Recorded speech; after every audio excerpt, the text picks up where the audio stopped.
Hello everybody, Daz here. Today we have a new video review for Dell XPS 15. That was a model that I actually was eyeballing for myself for quite a while after experiencing with the smaller versions of XPS 13 and its sibling Latitude 7370. But I wanted bigger screen, so that was one of the models that I actually want to have personal experience with, so I can decide if it works for me or not. Technologically, this model fits Bill perfectly. That's exactly the person like myself, a tech junkie, is looking for. All latest technologies. 4K display with a touch function, 6th generation CPU, DDR4 memory, SSD is an old modern format as M.2, USB Type-C connectivity, light and looks slim. So that looks like a sure buy. But let's look a little bit more details to see if it's exactly what I'm looking for and if my search basically ended here or will have to continue to looking for other options.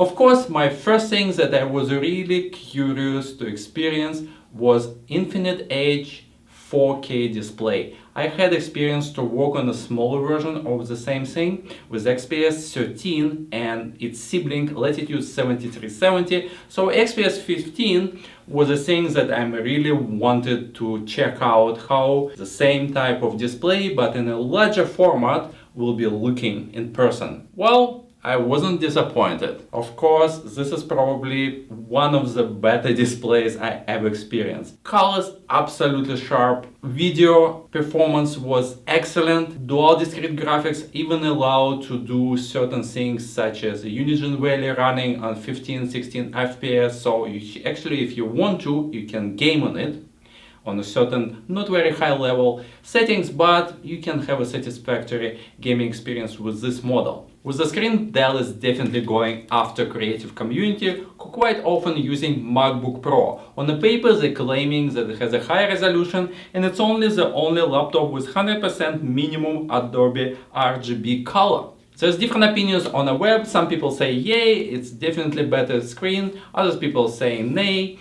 I personally cannot comment on this properly because I have an older version of MacBook Pro 15-inch in my household, and it's obviously XPS 15 looks much nicer as a fresher model. But one thing is for sure, for any creative work such as photographs or video production, or just enjoying nice movies on Netflix or whatever, Hulu, whatever you have on watching, it will be one of the hell of experience if you have this particular 4K display. And I absolutely love it. It's one of the best features of the laptop, and it's definitely one thing that would make somebody looking for a laptop to consider this model very seriously. Having said that, there's a one feature that turning me away from XPS 15. In my line of work, I use a lot of video conferencing. I'm using Skype with my suppliers, I'm using Skype with my resellers, so it's a daily conversation with different people. So I use it every single day. And the placement of the webcam is truly awkward. Because you have Infinity Edge type of the display, when there is zero bezel on the right and left side and nothing on the top, the webcam is placed above the keyboard. It also was moved, comparing with XPS 13 and Latitude 7370, a little bit towards the middle of the screen.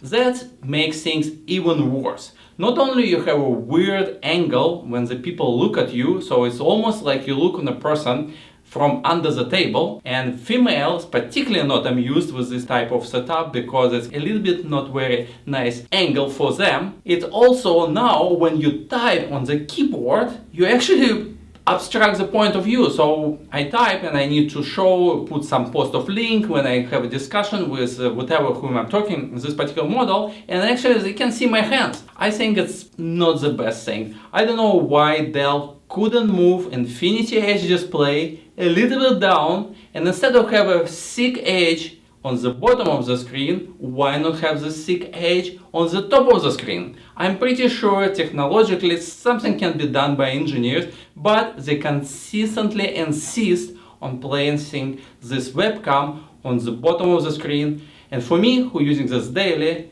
it's a big no-no. From exterior perspective, we have model very similar to XPS 13. We have nothing but the Dell logo on the back of the screen. Other side features two rubber legs, so we can put it on the table without slippage, and a long ventilation slot that is, you can barely see a couple fans on both edges of it, and it also goes above the heat pipe. In my opinion, the way how it's done, it's not very thermally effective because it goes right above the fan hub and obstructing blades. In my opinion, it could be better to have a slightly different cutout so you actually expose blades, and that will allow the air accept a little bit nicer. In this particular case, the most of the blades is covered by the metal, and you have only little parts on the right and left of the fan on both sides that allows the air escape efficiently.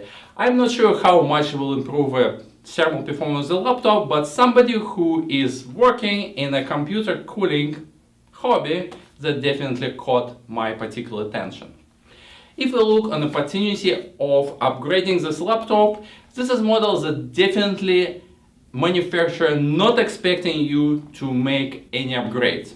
To open it up, you need a very small torque type of the screwdriver that not always is lying around of your household. Me, as a computer enthusiast, it was not a big deal, so I was able to put out all screws. They're not attached to the cover, so be careful not to losing them. And after that, the back panel wouldn't easily pop up because it has a bunch of the latches that you need carefully to pop up without scratching laptop and everything, but it's still doable for any computer enthusiast type of the guy. And inside you wouldn't see a battery that's not supposed to be the user replaceable, at least what it says in documentation, and two things that you definitely can do. There's two slots for DDR4 RAM, so if you want a larger memory, no problem, you can pop up it yourself and put it somewhere, whatever brand you like. And there is a one slot for M.2 SSD. So if you don't think that Dell charging right amount for the large capacity of SSD, there is a one that you can pop up yourself instead of the smaller one. Another interesting feature that I noticed that on top of SSD, there's a 6.2mm thermal pad that get attached to the aluminum back cover, so it gives you SSD a little bit better performance. In this sense, it's kind of little trick, a clever trick that Dell engineers did to provide better performance of this laptop.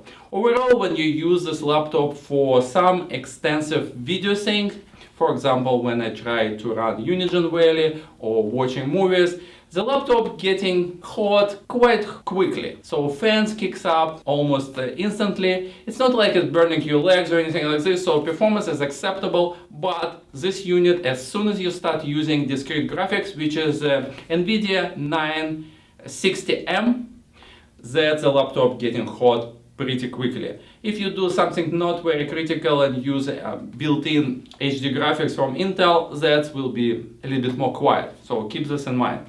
In terms of the ports, this model is very similar to XPS 13 or Latitude. You have a couple USB 3 slots with the power share, which is nice things. Not all laptops provide this feature, so if you want, you can charge your cell phone and things like that. You have HDMI output, headset, jack, and USB Type-C type of connector that I think is very critical with modern laptops, because I feel that things like a docking station we had in mind in the previous years, they became absolutely obsolete things that is more like dinosaur age anymore. So now you can get something like this little Dell adapter for USB Type-C type of thing. Connecting this little thingies that cost 74 bucks Canadian. You can have your external monitor, you have your Ethernet jack, and you can connect USB adapters to it through the splitter. It's only one particular port on this little one,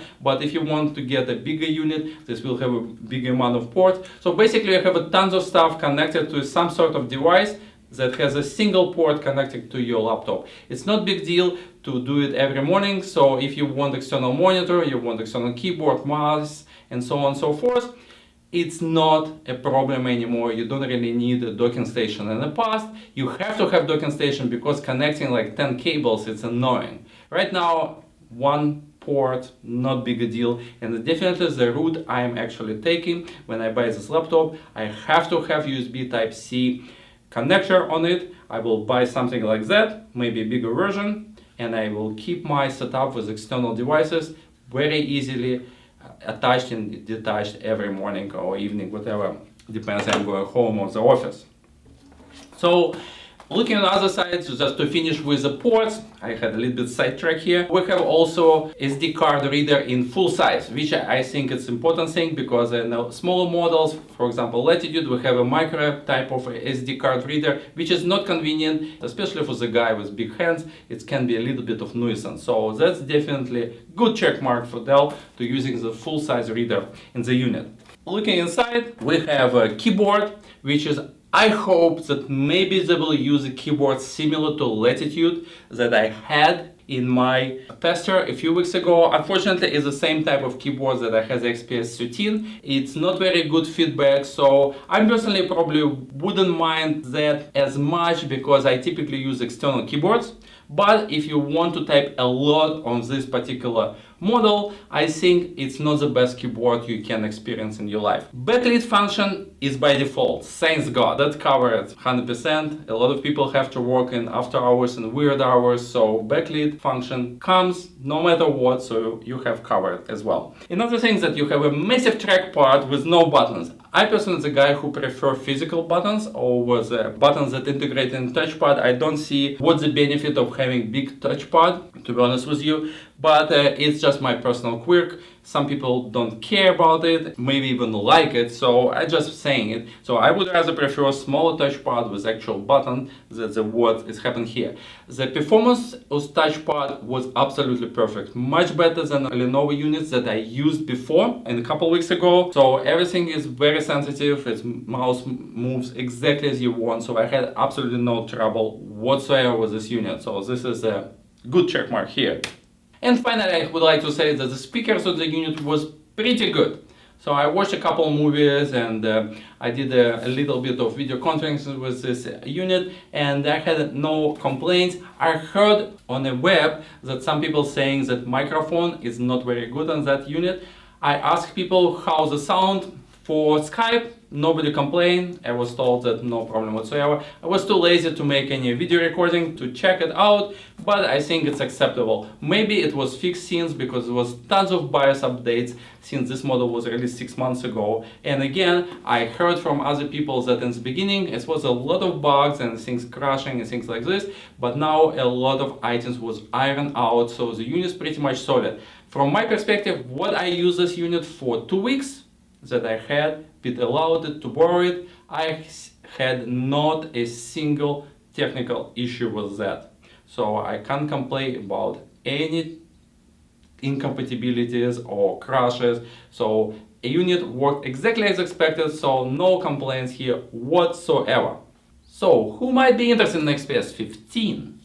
I would like to mention one important thing before we go into that this model is kind of a cross between a consumer and a professional line of laptops, for the reason that unlike XPS 13, a smaller sibling, this unit has added some security features such as encryption, centralized pushing data and inventory control and things like this. So potentially this application for this model a little bit broader than it might be appears in the first point of view. So if you work in some sort of small business or medium type of business, or just a business that actually want very sleek type of the laptop to impress its customers, this is definitely some type of the model that you might look at. I also see people who in the creative community might be attracted to this incredible screen. It has a perfect 4K display with touch function, this RGB 100% thing. Anybody who working with a photo, video might be very interested to check this laptop along with other options available on the market. I also see that people who generally want to use laptop for maybe a little bit more of entertaining might be definitely benefit from this amazing screen that we're having on this laptop. For the students, I think the unit a little bit more expensive, but if you have money you might be interested as well. Why? Because it has a nice discrete graphics 960M, allows you to play quite a few games, not on very high settings, but nevertheless, you can do it, and still you have a very compact unit, sleek design, things like this and this, blah blah blah. And finally, any mobile wear definitely will be attracted by very slim design, lightweight, and a lot of performance that coming in this particular model with all current technology crammed in such a small casing. And this concludes my XPS 15 mini review. It was a blast to using for 2 weeks. I watched tons of YouTube and Netflix show on it, and I was thoroughly enjoying to have this unit. Unfortunately, I cannot keep it just for that function and need to send it back to the owner who loaned it to me and waited 3 weeks until I'm done. Thank you very much for doing that. I will continue to watch for more units to show you. For now, not much in the pipeline, but I will try. If anybody would like to help me with that, feel free to email us. Thank you very much and see you soon.